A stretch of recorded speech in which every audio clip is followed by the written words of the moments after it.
with the rods now. Be careful with the rods. Look at her. It's huge. He got a huge one. Big one. Whoa, he got a cat. Dang. And a cat. What kind of fish is that? I can't get you. Keep your hand above her. I'm going all the way over there. How far are you going to cast all the way over there? Catch that fish, don't worry, fish. I want to see it. Last I seen it,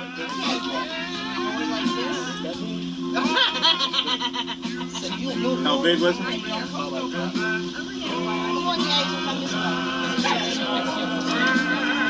Put in it when she's right in there. Wow. So you come. So I'm talking about, baby. I'm going to be screaming and running around in circles, crying. She got a fish! She got a Got a fish! big one. Oh, God! I can't! It's pulling back! I need help! It all began with a suggestion from Butler County resident and former Pittsburgh Pirate first baseman Sid Breen Thank you. to Bill Fishcorn, the newly elected president of Conway Sportsman's Club, to start a fishing derby for local Butler County youth. Around the boat. Like I did there. Leave off the little thing. The club liked the idea, voted on it, and has supported the fishing derby for 19 years. But things changed. The club decided to reach out to kids who do not have the opportunity to fish. The club switched its focus to inner city youth, and the fishing derby grew in popularity and success. Today, that which began for Butler County youth has spread to youth in Lawrence, Beaver, and Allegheny County. Well, then whenever we started to reach more towards the inner city kids and the disadvantaged kids that don't get the chance, they don't get the chance to do these things, it started to expand. And after a few years, it was about the sixth year, we met Spencer Simon. And Spencer started bringing more church groups in and really bring the kids that we were looking to reach.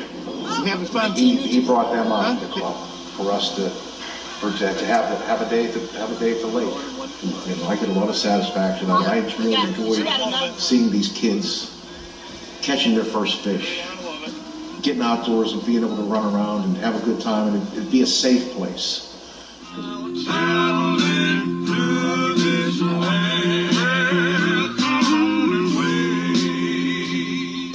What is the condition of the park? They're pretty dilapidated. At some points, I would call them even dangerous, and there aren't any fish in them, really. So it gets pretty frustrating.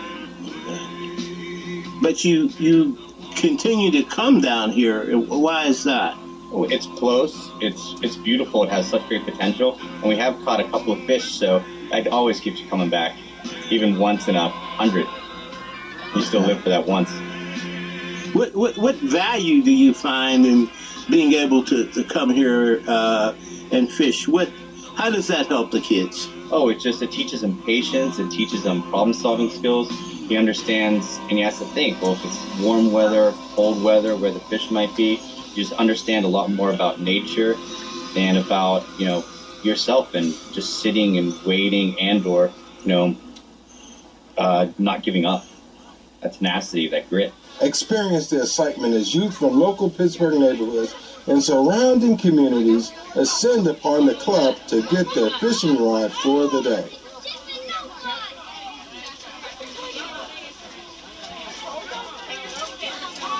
Club members volunteer and help the youth with preparing fishing line and whatever else is needed. Oh, that's the easy part. Nothing on it yet. I gotta wait. This is the waiting game. Where's my cell phone? You're right there.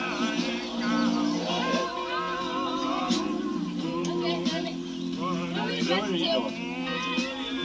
Okay. Wait a minute. Let me get you untied. Imagine the challenge of getting a worm to cooperate with you as you attempt to attach his body to a sharp hook. Thanks to the collaboration of Conway Sportsman's Club and the Inner City Ministries of Pancakes and Jesus, A new ministry grew out of the fishing derby called Let's Go Fishing. The ministry and the Sportsman's Club goal is to provide safe fishing opportunities for inner city youth. Do I need one of them things? Yes, sir. Restoration of the city of Pittsburgh to natural lakes has been slowed by economic factors.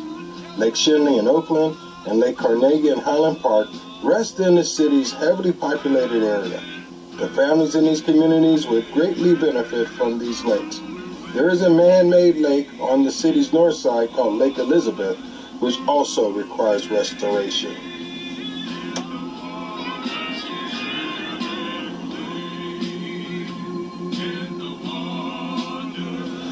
I myself, I feel that the Fish Commission's missing on this because, like I said to you before, it's like a farmer. If you don't plant any seeds, you're not going to get any crop. Right. And when the people aren't fishing now, they complain about the fishing license. People aren't buying license.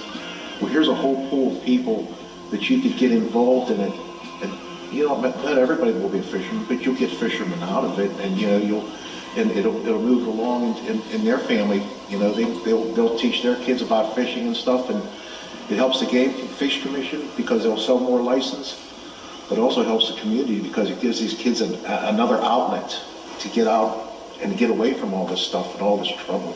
It's a shame to have those beautiful lakes and not have them being utilized. It's just, you know, it's just you have it right there.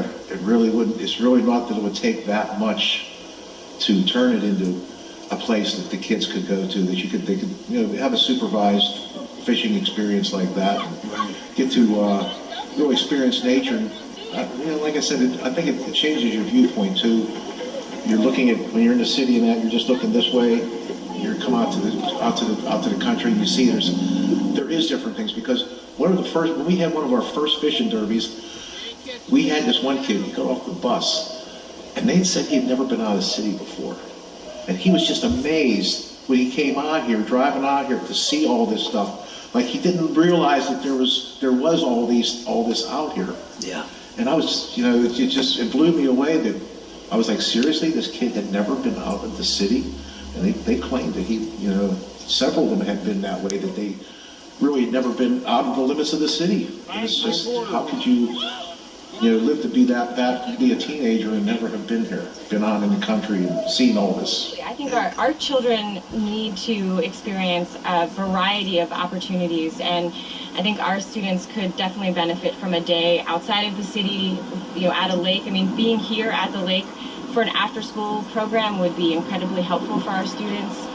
I think it would be incredibly beneficial, and our kids need to see that there is more beyond the walls, you know, the boundaries of the city of Pittsburgh. We have children that never leave their neighborhoods, and it's so incredibly important for them to be out among a diverse group of individuals, to learn new things, to get new experiences. Keep it in the water. In an article from the University of Florida, Dr. Barry Brazelton, professor of pediatrics at Harvard Medical School, states, "The tragedy we are facing in this generation is that there is no time for children to explore. Decades of inner city youth have become more disconnected from nature than their parents. The ramifications of this can be far-reaching and are being physically, mentally, and spiritually healthy." Let's Go Fishing Ministries' commitment to our youth extends beyond fishing and the safety of those who participate. We provide nourishment with free hot lunch, with beverage, and dessert. The hot lunch also gives the young anglers an opportunity to tell a fish story or two. They tell of the fish they caught or that one that got away.